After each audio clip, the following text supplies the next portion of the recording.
Muy buenas tardes a todos, bienvenidos nuestros invitados especiales Patricia Hércole y Jaime Andrés Monsalve.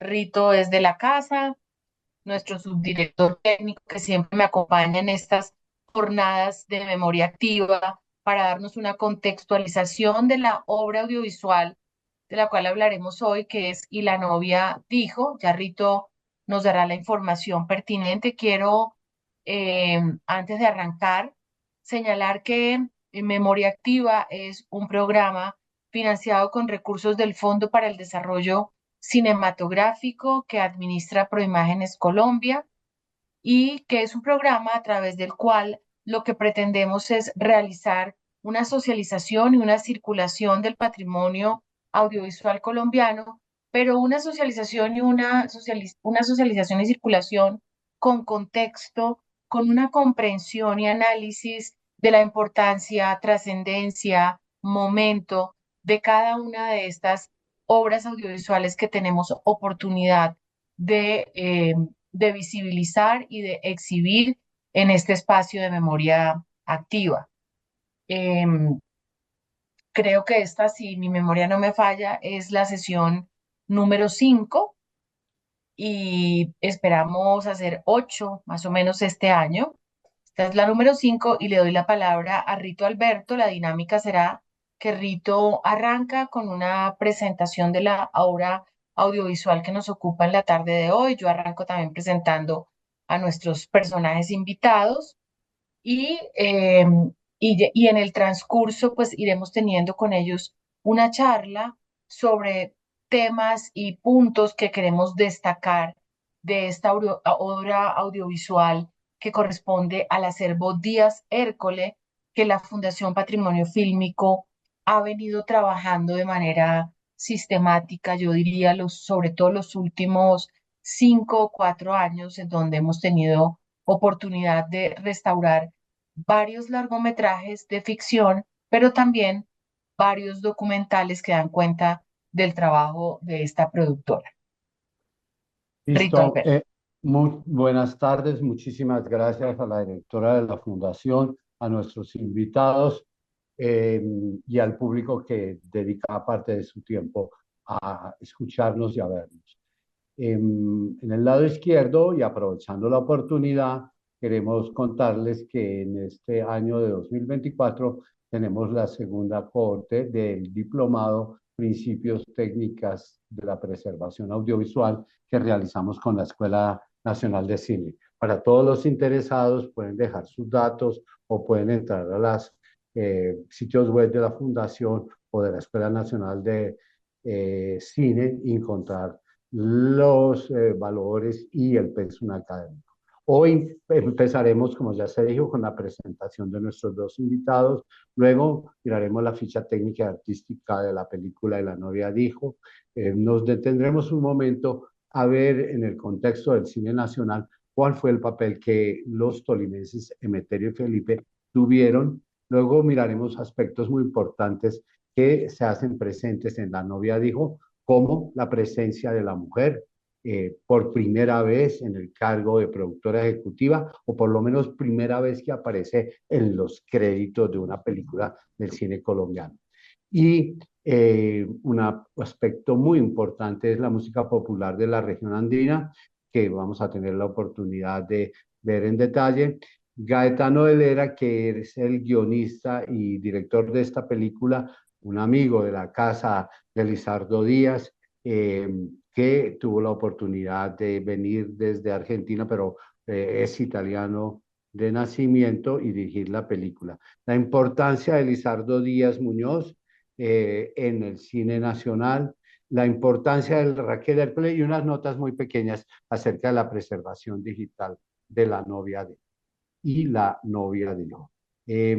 Querida directora, Arran- entonces la Arrancamos palabra. entonces con la presentación de Patricia. Vamos a hacer una poquito resumen porque como pueden Y ver ustedes, la hoja de vida de Patricia es bastante larga. Patricia es una mujer que no necesita muchas presentaciones, que en lo profesional y en lo personal nos enorgullece mucho haberla tenido cercana a todo este proceso de restauración de la obra de sus padres.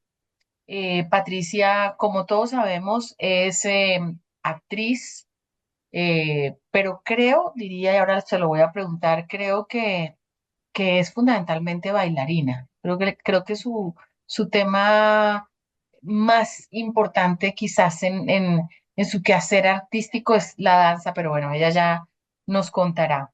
Realizó estudios de dramaturgia, actuación y teatro en España con profesores como Catalina Lladó, Juan Carlos Corazza y José Sánchez Sinisterra, uno de los más premiados y representados del teatro español contemporáneo. En Colombia, sus maestros fueron, entre otros, Carlos Duprat, Víctor Mayarino. En ballet clásico, inició clases a temprana edad en la escuela de ballet de Raquel Hércules, su madre. Eh, Continuó con Priscilla Welton y perfeccionó en danza contemporánea moderna y de jazz en el estudio Harmonic de París y en Fort Lauderdale School for Performing Arts. Su interés por aportar su conocimiento al movimiento del cuerpo humano la llevó a certificarse tanto en Europa como en América en Gyrotonic, giroquinesis, entrenamiento físico que se conoce como nadar fuera del agua. Qué bonito, qué bonita descripción. En teatro y en televisión tiene una trayectoria muy importante, Patricia, de, pues, del repertorio teatral como Yerma de García Lorca, Tío Vania y La Gaviota de Anton Chejov.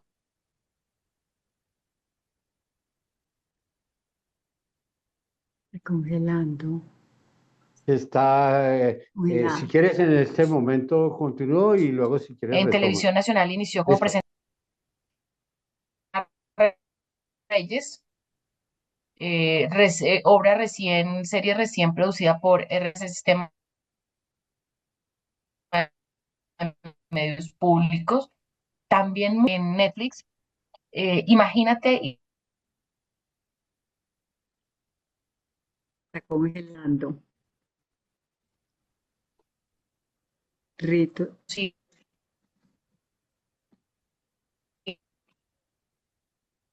hijos Mm, No sé. Si Sí, le aviso. está deficiente la comunicación desde tu para conexión, querida. Va y viene. RCN, Sí. Por favor, comunicar. Decirle a Sí, Alexandra. sí, en eso estamos. No te preocupes. eh, Rito, creo que tienes que apagar el micrófono. Listo. Eh, Bueno, voy a hablar entonces por acá, porque ok. Porque creo que me estoy congelando, Sí. como que algo pasa, Caro, porque habíamos hecho prueba.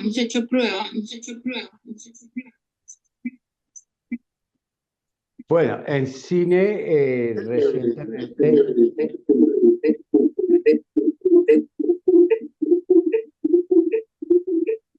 aló, ¿qué ha pasado? ¿Me están escuchando? Sí, Sí. dale, que mientras Alexa soluciona. En cine recientemente se estrenó Ixia Tango y Cacao, ay, dije Caca, perdóname, la película de Flora Martínez, un error de digitación, un caballo llamado Elefante, que es un largometraje, producción colombo-chilena de Andrés Weisbrot. Mi abuelo, mi papá y yo, bajo la dirección de Dago García en 2005, La Gente Honrada, un largometraje hecho por Bob de Cuba en 2004, que ha pasado casi desapercibido, pero que es muy importante en la No sé. historia de la coproducción de Colombia y Francia, y en la zona áurea de Sergio Restrepo. Como bien lo dijo Alexandra Falla, no solamente la actuación, sino también el ballet, y aquí hay una pequeña selección de las interpretaciones, actuaciones y participaciones en danza contemporánea. Una a la cual aprovecho la oportunidad para invitarlos es Amalia Soy Yo, que se estrenará próximamente por el Bogotá Dance Company en el Teatro del Gimnasio Moderno. También estuvo en La Esquina Desplazada, en un montaje de danza contemporánea en el Teatro Jorge Eliezer Gaitán. Con el grupo Artri de París estuvo en esa compañía 2007-2011 y participó también en Las Bondades del Cuerpo, un montaje de Thierry Valgué y Nathalie Poulivier en Francia en 2004. Hizo parte, por supuesto, y a través de su formación, de una famosa compañía de ballet contemporáneo que tuvo un destaque, sobre todo en los años 90 del siglo pasado, en Colombia, que es Trigna Cabellos. Pero no solamente la faceta de nuestra querida invitada es la baile y el teatro y el cine, sí, y la televisión, sino también la fotografía y la performance a partir de las fotografías. Entonces, en el Gran Palais de París, en este lugar emblemático para el arte y la cultura universal, ella hizo solamente una selección, Dios a la naturaleza, obra Somos Uno, que trabajó con Danilo Rojas en 2020, Diosa Migrante en dupla con Feliz Antequera, también en el Gran Palais en 2018, Diosa Era y Performance, la performance Hilando la Paz en la Feria de Arte Barcú que se realizó en el barrio La Candelaria en 2015 en Bogotá. ¿Quieres agregar algo, Patricia? No, No creo, yo creo que ahora le vamos a preguntar más cosas sobre Listo. su vida Entonces, profesional. ¿quieres seguir con nuestro siguiente invitado, al Voy a cual le presentar agradecemos? ahora, Jaime Andrés Monsalve es el jefe musical de la Radio Nacional de Colombia desde el año 2010, es ganador en 3 oportunidades, 2011, 2018 y 2023 del Premio Nacional de Periodismo Simón Bolívar.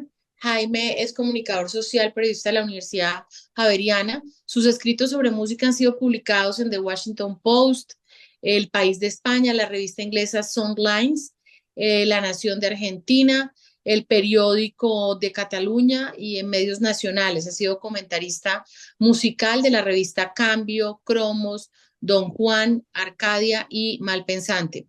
Ha sido redactor de las secciones Bogotá y Cultura del Espectador, gerente de marca de productos de música clásica y de jazz de Universal Music para Colombia, Ecuador y Perú, editor cultural de la revista Cambio, jefe de redacción y editor internacional de la revista Soho y jefe de contenidos del programa Cultura Capital de Canal Capital.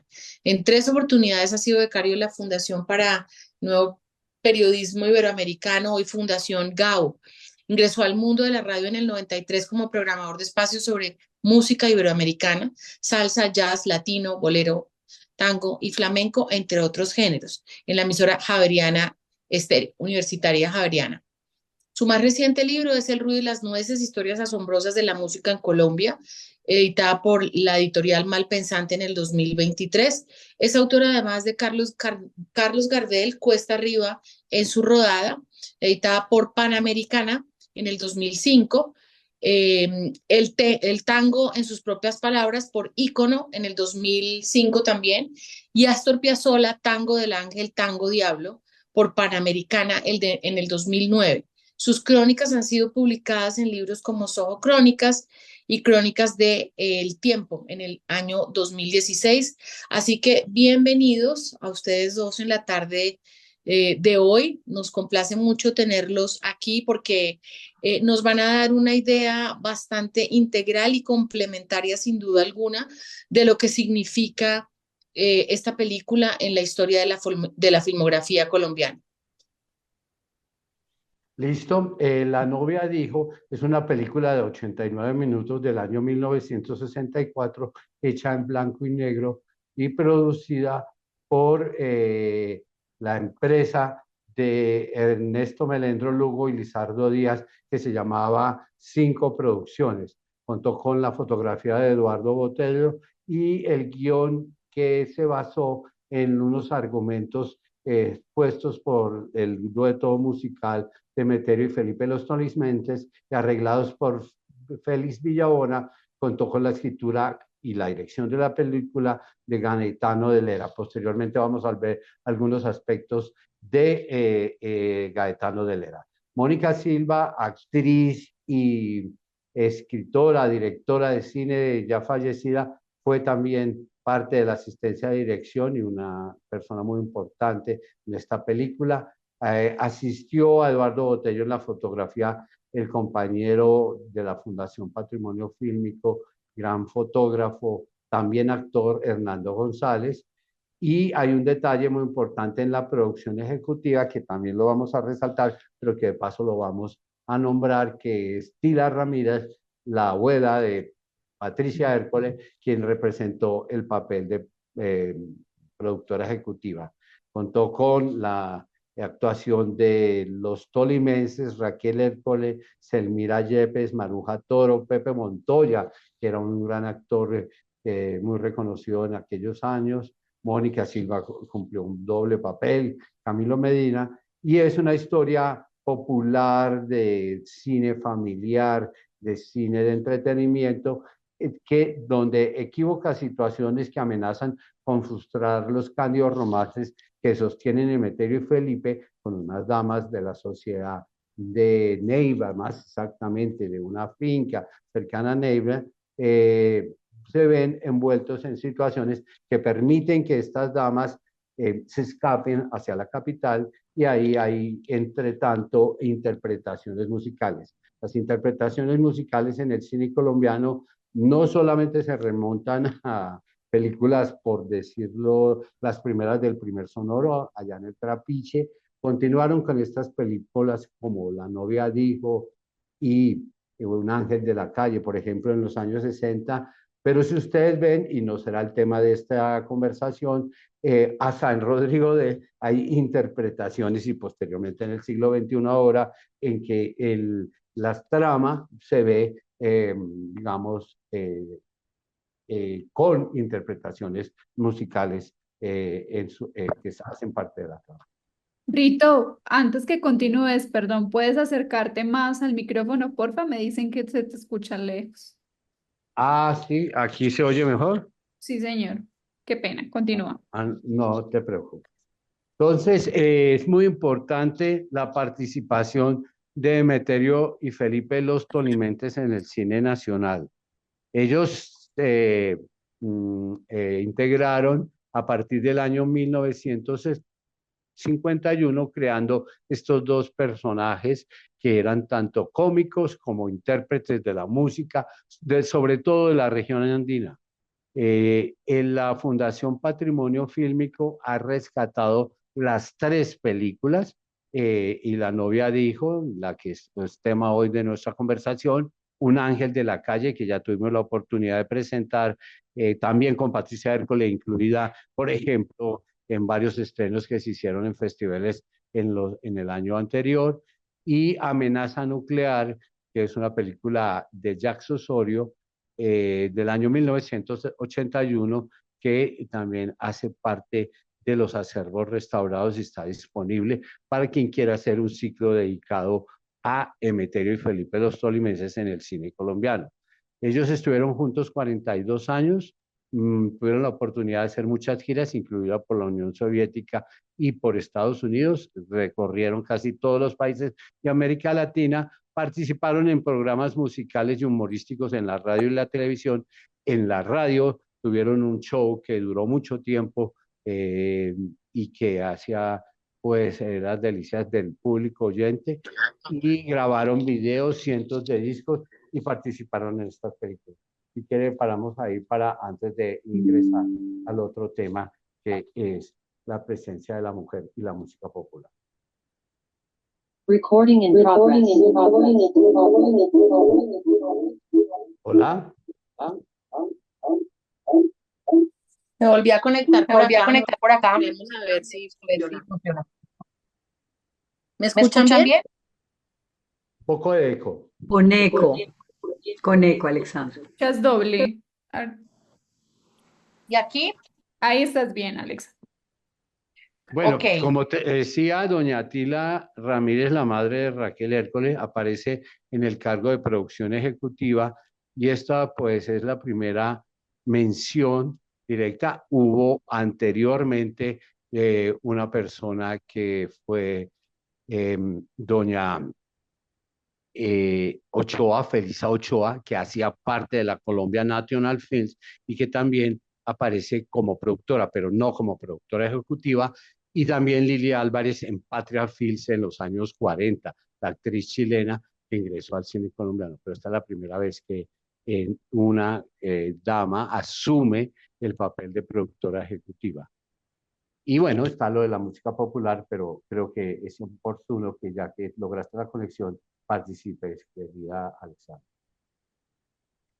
Bueno, yo arrancaría un poco con Patricia, hablando de manera general de Díaz Hércoles Producciones, para que luego hablemos un poco del papel de la mujer, que me parece súper interesante, no solamente por el rol protagónico de tu mamá, de Raquel Hércole, sino porque se suman a varias de las producciones mujeres en roles muy importantes. Entonces, si quieres, arranquemos por Díaz Hércole como un proyecto de vida de familia, además, ¿no? Total. Bueno, yo creo que el trabajo de papá y de mamá empieza a ser como, hay una integralidad de diferentes manifestaciones artísticas porque se conocen en el Festival Internacional de Manizales, donde, como les comenté anteriormente, mi papá dirigía los coros 40 voces y 40 guitarras de Adecol. En el festival, el director italiano no da con los ritmos folclóricos cuando iban a bailar la compañía de Kirill Piquieris, en ese momento donde mi mamá era, digamos, la protagonista, y le piden a mi papá que participe. Papá dirige los ritmos folclóricos y él termina conociendo a esa bailarina que robó su corazón, que fue mi mamá.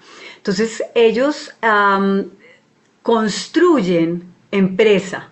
Yo creo que mi papá y mi mamá tuvieron una visión a nivel artístico muy clara. Papá músico de conservatorio y de la parte folclórica, mi mamá bailarina clásica, pero también bailarina de folclore. Mi mamá estudiaba teatro, ya actriz de teatro, de televisión, y deciden crear producciones Díaz Hércole. ¿Con qué visión? Con mi mamá actriz, mi papá productor y director, y empiezan a construir de alguna manera lo que fue 20 años de producciones Díaz Hércole.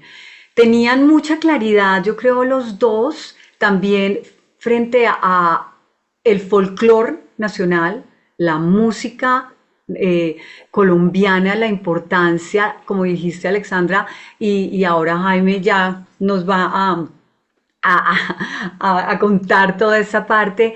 Para ellos era fundamental el poder expresar y poder mostrarle al público lo que eran las diferentes regiones de Colombia en su folclore, y ahí viene también cómo desarrollan lo que hablábamos, la investigación sobre cada región, los bailes, la música, los ritmos. Entonces todo venía como muy integrado, los dos de formación clásica, pero integran todo a nuestro folclore. Entonces yo creo que tuvieron una visión de avanzada, considero yo, porque el ser integral en esa época no era como hoy en día, que uno puede coger diferentes áreas. Ellos decidieron fusionar y poder hacer cada manifestación y poder hacerlo de una manera profesional y de muchísimo trabajo y entrega.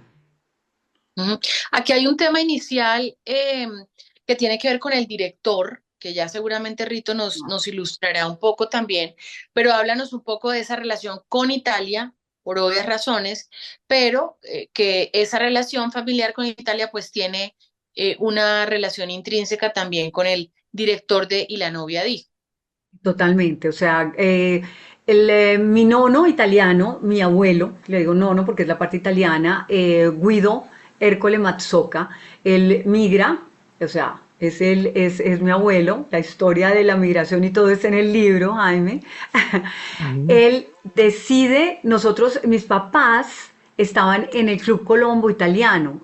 Y cuando la integración nuestra al tema italiano era ya, pues, nosotros pequeños, estábamos en el Club Colombo Italiano desde muy temprano, y las amistades de papá y de mamá a nivel no solamente de familia, porque aquí, por ejemplo, murió uno de los hermanos de mi nono, se llamaba también Gaetano. Empezaron a integrar, cómo poder integrar de alguna manera coproducciones a nivel internacional con Italia. Entonces nace la cercanía con Gaetano de Lera, que yo lo vengo a conocer ya mucho más adelante en Amazonas, para dos aventureros. Gaetano, pues, al habernos conocido también muy pequeños, era muy de estar en todo lo familiar, y decide también de alguna forma integrarse a sociedad y apoyar con la dirección a mis padres, ¿no? En Producciones Díaz Cércol. Entonces, siempre estaban coproducciones con Italia, y gracias a Gaetano luego vienen coproducciones con Alemania, con México. Empieza a haber como una cooperación entre la parte italiana, que está y ha estado siempre con nosotros, y la parte en Colombia. Y mi papá decide integrar a Gaetano de Lera a muchas de sus producciones y a mucha gente, porque venía equipo. A mí nunca se me olvida, pequeña, cuando se rodó La Presa, que se rodó en Santa Marta, a nosotros nos llevaban a todo. Entonces, cámara, luces, cámara, acción, desde muy chiquitos estábamos como presentes en todo, que esa es una parte muy mágica para uno de pequeño. Siempre había equipo italiano. Yo me acuerdo, yo vivía enamorada de todos. Yo chiquita era como que todos me parecían, me parecían Bueno, divinos todos. es difícil enamorarse de los italianos. Nada difícil, nada difícil. Y hay una cosa, una anécdota que se la conté a Rito, que es muy linda, que Gaetano de Lera, cuando yo lo conozco, que estaba pequeña, me regaló un topollillo con una cadenita, y me regaló el topollillo en plata. Esa es de las cosas, por eso te digo, la cercanía. Y para nosotros era muy usual estar en los viajes y estar en casa, estar con gente de los equipos italianos, que era muy lindo, había mucha cercanía. Y creo que eso es muy importante, Rito, porque también, y tú refrendarás lo que estoy diciendo, también implica unos primeros momentos del afianzar el trabajo internacional del cine colombiano, porque pues tenemos unos trabajos hechos en la década, finales de los 50, comienzos de los 60 con Cuba, otras cosas también hechas con México, pero este tema con Europa me parece también un elemento a resaltar, Rito Alberto, de esta película en particular. Estás muteado. La impronta y el legado de los italianos en Colombia da comienzo con los Di Domenico, que son los primeros filmadores y que lo hicieron de manera continua, productores del cine nacional y exhibidores.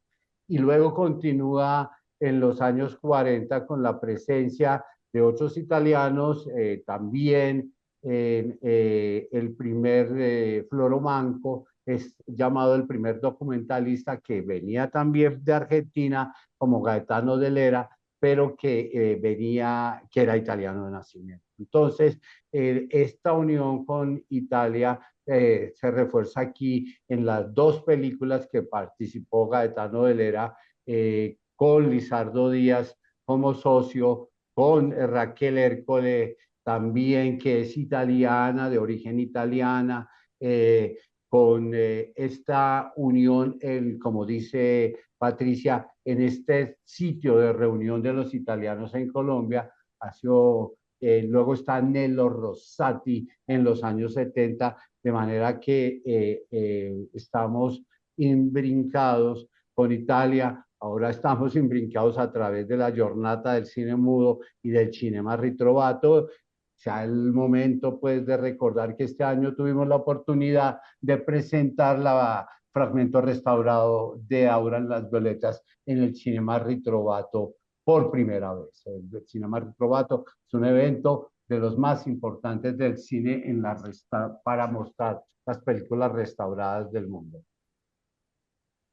Bueno, y aquí quiero darle la palabra a Jaime. Jaime nos ha acompañado, Patricia, varias veces, porque hay unas películas del cine colombiano, o muchas de ellas, en algunos momentos históricos, en donde hay un nexo muy claro entre cine y folclore nacional, o el cine como un mecanismo de visibilización de ese folclore, y el cine como un mecanismo también de ese espejo que muestra nuestra identidad cultural desde la perspectiva de la música popular. Tuvimos oportunidad de hablar con Jaime sobre otra película restaurada por la Fundación Patrimonio Fílmico, que tiene un elemento musical muy interesante, que es Farándula, en donde aparecen varios tríos y conjuntos muy importantes en un momento de la historia del país. Y nos parece muy clave poder resaltar también ese aspecto en esta película especialmente, pero veníamos hablando tras bambalinas y antes de arrancar, que es un elemento casi que columna vertebral de la producción, sobre todo el cine de ficción de Díaz Hércole, aunque también en el tema documental no podemos olvidar que hay algunos trabajos específicos que también resaltan todo este tema del folclore colombiano. Entonces, quisiéramos como que nos hablaras un poquito de eso, Jaime, y de lo que tú ves, tanto en términos generales como en esta película en particular frente a la música colombiana. Bueno, pues muchas gracias, primero que todo a Alexandra y a Rito Alberto por la invitación. Un gran saludo para todos los que están en este momento escuchándonos. Por supuesto, un honor compartir este espacio con Patricia también.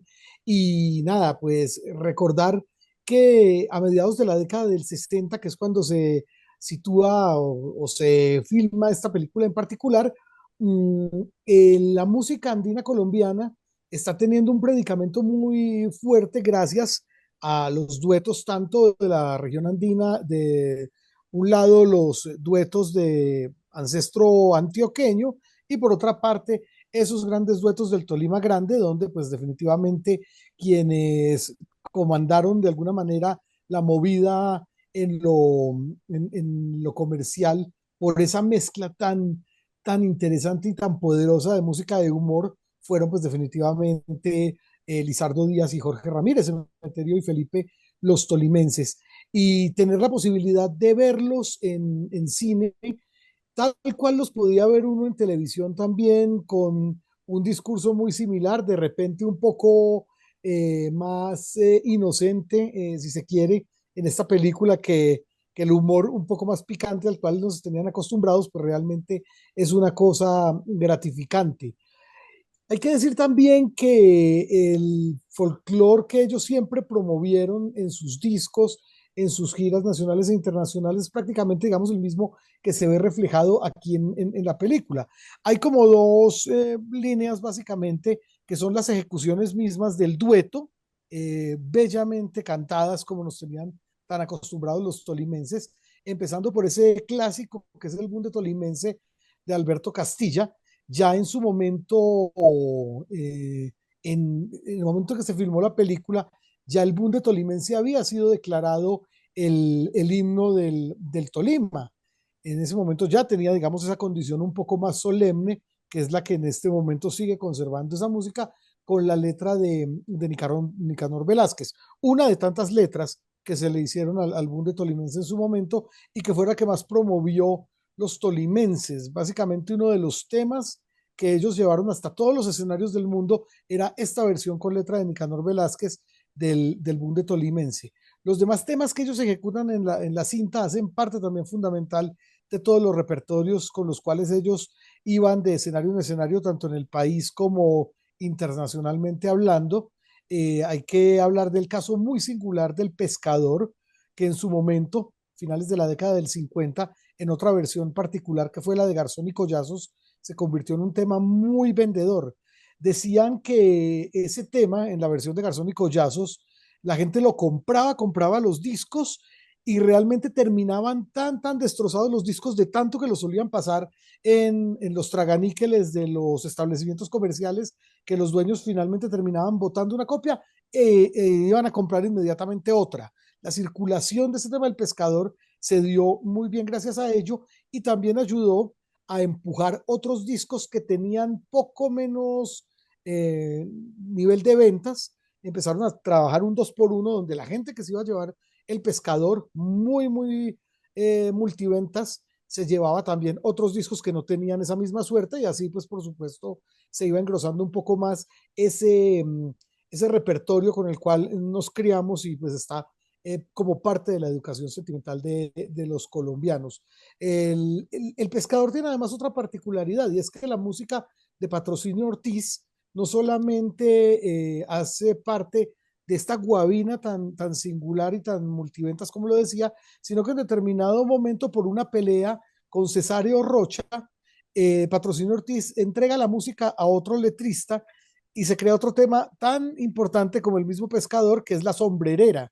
Eso es algo que genera mucha curiosidad entre los melómanos porque escuchan el pescador y la sombrerera, tienen letras completamente diferentes y sin embargo la música es la misma. Y ambos temas tienen una fama muy interesante dentro del repertorio de lo andino colombiano.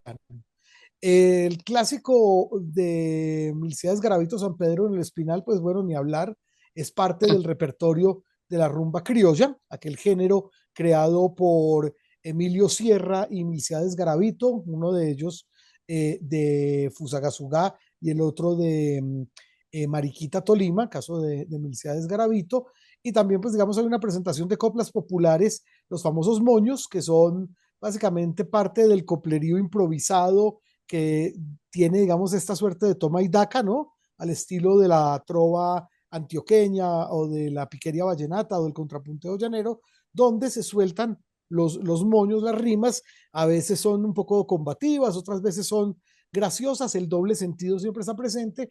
Hay un festival en particular todavía vigente, que es el Festival del Moño en Jesús María Santander, donde pues todavía tiene un punto de creación y un punto de eclosión esta suerte de género tan interesante. Esto es lo que tiene que ver, digamos, con la presencia de los tolimenses en la película, que por supuesto uno asume que tuvieron que ver también prácticamente todo, diría yo que el maestro Lizardo Díaz, en la selección musical de la película. Porque por otra parte está la incorporación en música incidental de el gran maestro cienaguero Ramón Ropaín, un pianista muy intuitivo, muy conocedor de muchos géneros, muy cercano al jazz, un personaje que perfectamente interpretó la música andina colombiana en banda grande como lo hizo con la música tropical, a la cual pues le debió buena parte de su fama, y un hombre que siempre estuvo presente tanto en el cine como en la televisión nacional. La vida cuenta pues de su llegada temprana a la ciudad de Bogotá. Justamente aparece Ramón Ropaín y su orquesta, aparte pues de la música incidental, aparece brevemente en la interpretación de Navidad Negra, el clásico Pescador de mi tierra de José Barros, en una escena donde los protagonistas, Emeterio y Felipe, van en busca de las protagonistas, las dos chicas que han huido de aquella finca, porque les sueltan el dato de que están en el Grill La Pampa, que era uno de esos establecimientos clásicos de la época de los grilles aquí en Bogotá, junto con el Grill Colombia, el Grill Europa, el Lions Grill. Pues bueno, ellos llegan a La Pampa y de alguna manera eso es un poco justificación para poner ahí a tono a la compañía de baile de Raquel Hércules, la compañía de danza, con la orquesta de Ramón Ropaín y la voz de la cartagenera Elsa Torrens en esa interpretación en particular, la de Navidad Negra. Entonces nos encontramos con una película que tiene una columna vertebral profundamente andina colombiana, sobre todo ligada al desarrollo de lo andino colombiano en el Tolima Grande, en los departamentos del Huila y Tolima, pero donde también la incorporación de lo costeño colombiano, que estaba llegando ya fuertemente al interior del país, pues tiene muestra en esa interpretación de Navidad Negra, donde realmente es muy emocionante ver a Ramón Ropaín, a Elsa Torrens, como emocionante después ver a Emeterio y Felipe tal cual los conocimos siempre desde que se nos presentaban en radio y televisión. Rito, Señora, aquí estamos. Entonces, Gaetano de Lera, que vino a Colombia procedente de Argentina, según lo cuenta Lizardo Díaz en Cuadernos de Cine Colombiano, una retrospectiva que en los años 92 le hicieron en la Cinemateca Distrital y produjeron este documento. No hemos podido averiguar ni su año de nacimiento ni su año de deceso, pero sí lo tenemos presente en dos películas colombianas, en La novia dijo como director y guionista, y en Amazonas para dos aventureros, la película en la cual Patricia nos cuenta, tuvo la oportunidad de conocerlo. Él se desempeñó también como guionista en el cine italiano, en una película de Luigi Bazzella, también La Carroña tiene un precio de 1971, y como actor en El monstruo de Venecia, que se consigue en YouTube como El Embalmer. De ahí hemos sacado estas fotografías. Gente de honor de Folco Lully, también como un personaje que tiene que ver con estas organizaciones de afuera de la ley que existen en Italia. La película hace alusión a eso. Y El Racconti del Maresciallo, una película de Mario Landi, donde hace de farmacéutica, que es donde tenemos estas fotos de don Gaetano de Lera. Ya hemos visto brevemente, tanto Patricia como Jaime Andrés nos han contado la importancia de Lizardo Díaz, que también lo ha destacado Alexandra Falla. No solamente participó como actor, sino como productor en dos películas muy importantes y en casi, yo diría que pasando los 100 cortometrajes. No quisimos traer esa relación aquí, pero ya ustedes lo han nombrado, donde él estuvo presente. Amazonas e Infierno y Paraíso es una película excepcional que produjo Lizardo Díaz, que llevó un año de filmación y que recorre la cuenca del río Amazonas desde el valle que nace en el Perú andino, el valle del río Yacaré, hasta la desembocadura en las costas del Atlántico en Brasil. Es una película única, imposible hoy tal vez de realizar, porque pues además es en cine, con la participación de innumerables comunidades indígenas a lo largo del trayecto de esta película. Luego hizo Amazonas, Infierno y Paraíso, que es una película perdón, Amazonas para dos aventureros anterior, es una película de aventuras en la cual también está de actor Gaetano de Lera.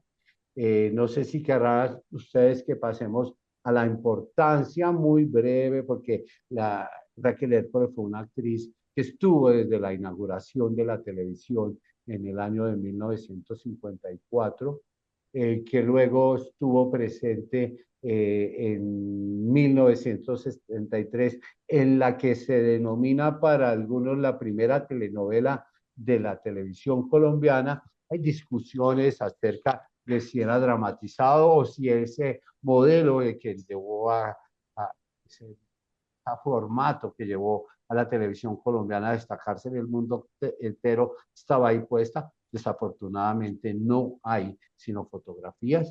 El 0597 está ocupado, que contó con los libretos de Gonzalo Vera Quintana, que venía de la Radio Nacional, de la Radiodifusora Nacional de Colombia. La Alondra, que es la primera telenovela o primer dramatizado que es de carácter histórico, también un formato que le ha dado y le dio mucho prestigio a la televisión colombiana, interpretando nada menos que el personaje de Policarpa Salabarrieta. Luego La impaciencia del corazón, basada en una obra de Stefan Zweig. El enigma de Diana, que es muy importante porque aquí está presente José Caparrós, que venía de España que hizo una breve temporada en Colombia desde los finales de los años 50 y que después es destacadísimo en la creación de la televisión comercial peruana, Pan American Televisión, una cadena de televisión. Está presente él y ha recibido todos los honores a posteriores, porque después de muerto él, le ha reconocido Perú la importancia que tuvo para su televisión. O sea, están las 4 películas que Raquel Hércole hizo en el cine colombiano, dirigida por extranjeros en total, porque Gaetano de Lera era italiano, Zacarías Gómez Urquiza era mexicano Mexicano, y ¿cómo?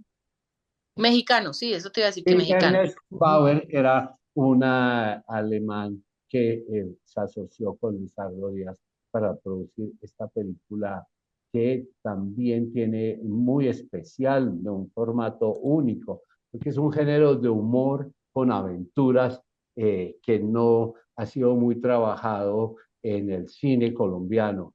Luego está su actuación destacadísima en La Pezuña del Diablo. No sé, para cuando hicimos este homenaje a Raquel Hércole, tal vez los que lo vieron y los que participaron desde el punto de vista del público tenían muy presente la actuación de ella en la obra dirigida por Adil Stivel y con libretos de Julio Jiménez, que está en la programadora RTI Televisión.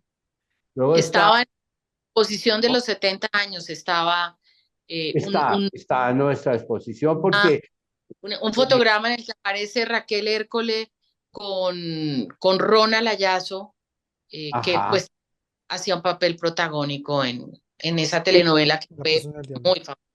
y Ronald Ayazo con Betún Negro, ¿no? Porque Ronald Ayazo Ujú, hacía de personaje afro, ¿no? De afro, de sí. afro. Yo tengo una inquietud, Patricia, a ver cuál es tu percepción y tu lectura. Generalmente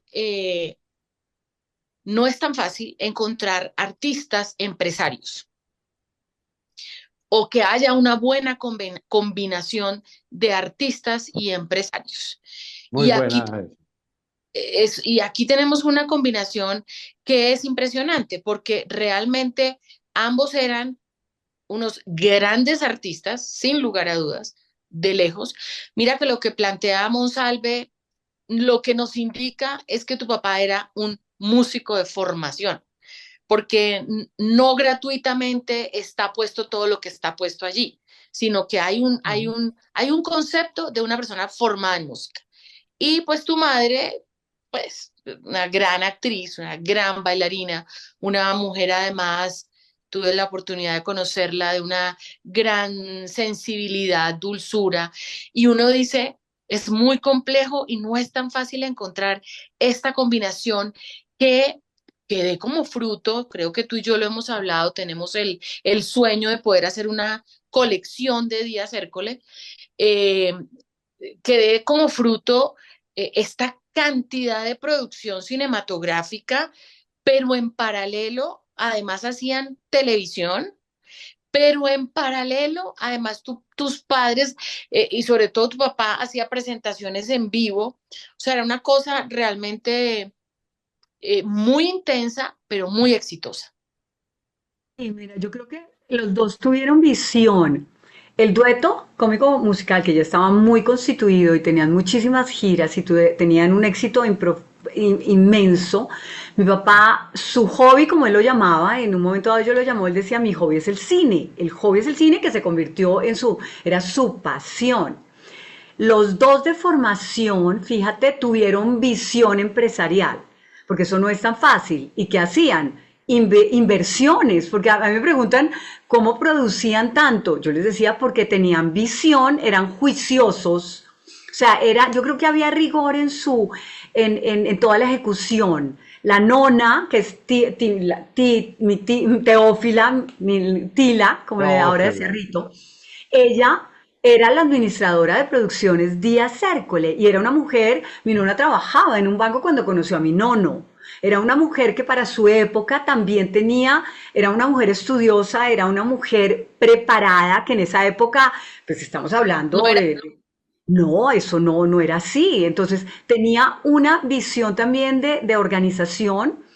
Ellos eran muy disciplinados y yo creo que una de las cosas que hablamos con mis hermanos es, mi mamá era muy estricta en la disciplina, eso permitía también que con mi papá tuvieran una combinación clave, que es tener un rigor frente a lo que era la parte financiera y decir, ok, vamos a reinvertir, vamos a hacer esto, vamos a producir acá. Tenían una visión de negocios que mi papá de pronto salía y decía, un día llegó y dijo, tuvieron una revista también con producciones Díaz Cércole y un día mi papá dijo, voy a vender todo esto y ¿qué hizo? Cambiaron, le hicieron todo el negocio por una finca en los Llanos Orientales. Entonces todo era, siempre había como una construcción hacia algo, errados o no errados en algunas, digamos, en algunas inversiones, pero tuvieron siempre el sentido empresarial siendo artistas. Y yo creo que eso falta muchísimo aquí en Colombia, tener empresa, lo que hemos hablado, ser artista, porque uno es como muy soñador, ahora que yo estoy en el desarrollo de un proyecto, hablaba de otro proyecto, Alex, estábamos hablando, estaba con un dramaturgo y todo, y hablábamos de eso, y yo le dije, hay una visión, digamos, en uno, como de producción, voy a producir, que fue lo que se hizo, fíjate que eso lo va teniendo uno cuando uno los veía, ¿no? En toda su visión de empresa, ellos, por ejemplo, ojo Patricia, yo soy bióloga de la Javeriana, yo esto, ojo con lo que estás haciendo, ojo donde estás invirtiendo, ojo. Entonces es tener una visión de voy a construir para poder lograr eso que quiero a nivel artístico, que no es tan fácil, que eso hace falta, hace muchísima falta en Colombia. sí. No, por eso hice la pregunta, porque es un caso pues muy emblemático y muy particular, Y en realmente. esa época, ¿no? Y en esa Ujú. época, y ahí tengo otra pregunta, ya vamos terminando porque ya creo que se nos agota el tiempo, pero ¿tú crees que de ahí, de esas relaciones que nos estás contando, viene también el rol de la mujer, que tampoco era muy habitual, digamos, tener una empresa familiar en donde papá y mamá jugasen como la misma preponderancia? Los artistas además tienen fama de ser muy ególatras, ¿no? Muy... Sí. y aquí uno ve que había como realmente un tema muy equilibrado que también es particular si partimos de la base de que estábamos en un momento histórico donde las mujeres no jugábamos estos roles tan protagónicos en una industria que por muchos años pues tuvo que hacer mucho esfuerzo muchas de las pioneras para abrirse espacio en el cine. Yo creo que lo que tú acabas de decir, el rol de la mujer, y hablo de las mujeres de mi familia, ha sido fundamental. Lo digo ¿por qué? Porque mira a mi abuela, o sea, a mi nona. Es ver tú desde que estás pequeña, desde que yo estaba con ella, ver una mujer emprendedora, ver una mujer con una visión, preparándose, estudiosa. Entonces, una mujer muy fuerte. No hemos hablado de la bisabuela mía, que juega un rol de actriz ahí, la abuelita Amelia, en la película, en La novia dijo, era una mujer que a mí me da risa cuando mi mamá hablaba de su abuela, porque yo no la conocí. Era una mujer también, mujeres huilenses de mucha fuerza y de mucho emprendimiento y de mucha, acá vamos. Si tú me preguntas por mi nona, pertenecía a la Rosa Cruz, ella estaba con esta, digamos, esta logia, que en esa época tampoco, Alexandra. Entonces, es ver yo a Y una abuela. hay otro tema que le voy a preguntar a Jaime. Tampoco jugaban un rol tan protagónico como en la música, Tampoco. en Ah, claro. la puesta en escena, porque pues eso tampoco era tan fácil en ese momento, o estoy equivocada. De pronto una que otra cantante, digo yo, ¿no? Podría, Sí, sí, en el sentido de que normalmente en una orquesta el cantante suele ser protagónico, hay que decir que muchas de las mujeres que sobresalían en la música colombiana en ese entonces, digamos, tenían ese papel de alguna manera, entre comillas, ornamental, es decir, grandes voces, muy importantes protagónicas, pero sobre todo también con un cierto atractivo que les permitía estar ahí al frente del asunto. Pero todas ellas tuvieron que pasar por una gran cantidad de obstáculos. La misma Matilde Díaz contaba que antes de iniciar carrera en la orquesta de Lucho Bermúdez, tuvo un tiempo donde en alguno de los griles aquí bogotanos le tocaba decir que ella era mexicana, porque como colombiana no le daban trabajo. Entonces, si ella se hacía pasar por mexicana o por extranjera, entonces, claro, llegaba la diva de otro lugar. Pero claro, para las mujeres también ha sido siempre una cosa muy compleja el incorporarse a estas dinámicas. Compositoras hubo desde siempre, hay que decirlo, algunas de ellas con más éxito que otros. Entonces recuerdo a Leonor Buenaventura, recuerdo a Graciela Arango de Y Tobón, a bailarinas mujeres que se tampoco fueron incorporando. muchas. No, Mm, no. Bailarinas tampoco muchas, pues digamos que está Delia, pero era como otra cosa, pero tampoco encontramos y sobre todo en el caso de Raquel, ballet clásico, tampoco había mucho. ujú. No, además que, digamos, el ser artista en esa época, mi mismo abuelo en un comienzo no quería aceptar, digamos, mi mamá haciendo teatro, mi nona era la que acolitaba que fuera a hacer a sus clases de teatro, salía del colegio, mi mamá salía a teatro, salía a ballet clásico, su formación y todo, lo acepta y estar ya, digamos, figurando a nivel como en el Quijote, en el Colón, con orquesta sinfónica, con presidente a bordo, está bailando Romeo y Julieta. Era una cosa que en esa época había que estar ahí, ¿no? Había que estar ahí y mi papá, mira que fue precioso porque como familia es salir adelante y decir, acá estoy y soy artista, y soy un artista integral, donde actúo, donde hago teatro, cine, televisión y todo.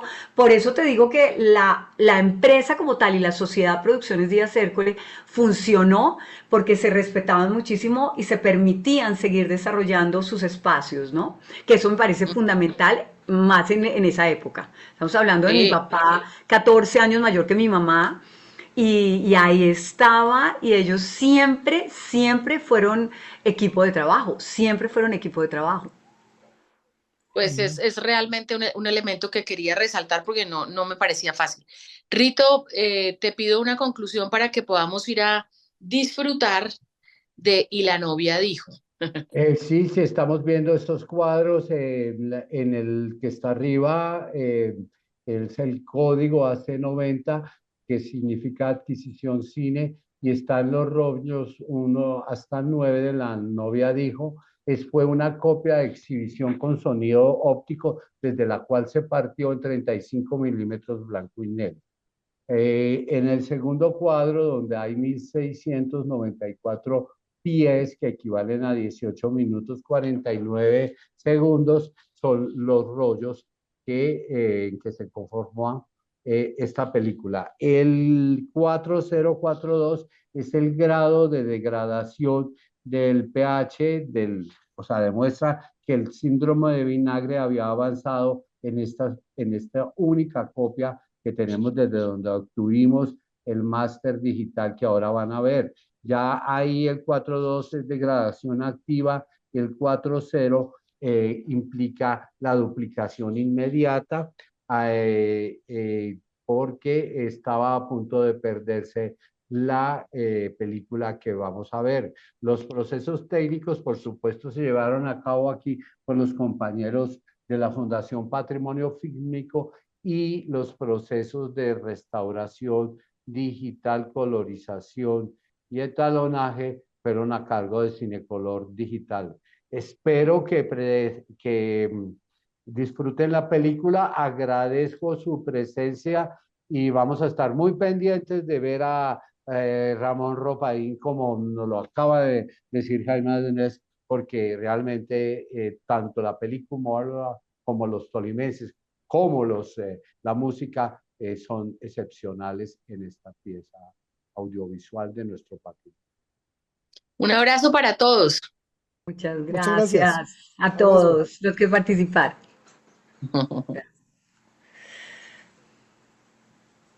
Entonces, Carolina, tú... Perfecto, ya estamos en eso. Gracias, Rito. Ok.